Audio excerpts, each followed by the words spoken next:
Today, we're talking about how AJun pulled off a wild money deal to save his son, while AJ looked like, are you kidding? AJun finally spilled the beans. He sold out the killer. White Boss grabbed the recording, but he kept a backup copy. AJun sought AJ help for family protection, but when the home recording was mentioned, AJ smiled. I see through you. A moment later, AJun took the plunge, and just in time, AJ showed up to witness a leap of faith. AJ saw a shadow flash by, but when he reached the rooftop, it was gone, just the cop left as a background. He quickly called the police, who said AJun last saw AJ. They found AJ button on the roof. Double snap. AJ became the prime suspect. Cut to the next scene. The killer had just knocked on AJun's door. No surprises there. By the time the cops showed up, they witnessed an unbelievable scene. AJ was busy giving a woman a makeover with a knife. The cop was just about to fire, and suddenly it turned into a dramatic wrestling match. No one could have imagined this twist. AJ shelved, sent him flying, escaped instant suspect. The captain ordered capture AJ at once. When they arrived at AJ Place, the couple heard their son was wanted, and their faces were like they had just seen aliens. But the ultimate twist: AJ was kidnapped. Surprise, surprise. Just when he was about to escape, someone ambushed him from the back seat, and as he woke up, he heard a whistling sound. The kidnapper turned out to be White Boss. Spotting the necklace was like seeing an old friend, and he immediately pegged AJ as the killer. White Boss' knife slowly approached, and AJ felt the primal urge to survive. He fought back. His four underlings didn't stand a chance. AJ bolted into the woods, and at the vital moment of being chased, he jumped off a cliff without a second thought. Shortly, AJ dragged his injured body to a phone booth, helpless, not knowing whom to call. Suddenly, he remembered Njai, the one he saved, who handed him her business card. Hey, time to cash in on that. AJ dialed. Njai arrived in time. Just as she helped him into the car, White Boss appeared. Luckily, Njai used her expert acting skills to fool the enemy and finally settled AJ in the attic of a warehouse. After days of TLC, AJ wounds healed. He saw the news wanted, unwanted spotlight. He hastily called his apprentice, only to have a cop snatch the phone away. The apprentice quickly clarified, I'm just dating a new girlfriend. When the cop dialed in, Njai's voice came through, and AJ finally felt relieved. Phew, what a lucky AJ wanted status hurt his brother, who faced protests for misjudging AJun's case, derailing his mother's political bid.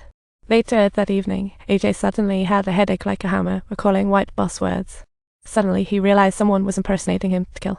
AJ's real name is Yunzi. He overheard he was adopted, but never killed. He was confused about being wanted. Njai suggested going to his brother AJ's son for help, but his brother was a justice warrior hard. He would never help him clear his name. But Njai decided to give it a shot, worried that AJ's son would be watched. She stealthily slipped him a note, earning his trust. AJ's son arrived at the address, but the cops pounced as soon as his brother showed up. AJ's son realized the note was a trap, and his brother was filled with disappointment as he had to retreat in shame. At the alley entrance, his apprentice blocked him, but thankfully, they trusted AJ and let him go quietly. AJ wearily returned to the attic, not expecting his brother's betrayal. Then, Njai brought his brother AJ's son. AJ's son came to help shake off the police, and AJ couldn't believe it. He excitedly lunged at his brother. AJ's son brought a file detailing police's pursuit. It showed AJun's family had passed. What a shocker. He had saved the kid, yet he was framed. It was too much for AJ to bear. The woman hadn't even died, and when he tried to save her, one police ambush. Talk about bad luck. AJ told his brother he hadn't killed anyone, and seeing his sincere eyes, AJ's son believed him. Of course, he'll help clear his name, but AJ must notify him in advance about future business. Not too bad. The next day, AJ's son prepared cash and a motorcycle for his brother and 2 spare phones, just in case. They began discussing the case. The police believed the 3 incidents were by the same killer. Find a clue. Whom AJ could clear his. Suddenly, AJ remembered AJun's broken nail he found at the crime scene. Could this be the crucial clue? If it had the killer's DNA, it could clear him. AJ rushed off to his forensic buddy for a test. Sure enough, they found an unknown's DNA that should clear AJ of any connection. But surprise, surprise. The report hadn't even been submitted, but the cops intercepted it, planning how to use it against the captain. The implicated captain pondered the report. Could there be another killer? But just one thing settled, more trouble brewed. Driver Choi had his sights set on a drunken girl a student Njai met at the orphanage. AJ's son turned into her protector.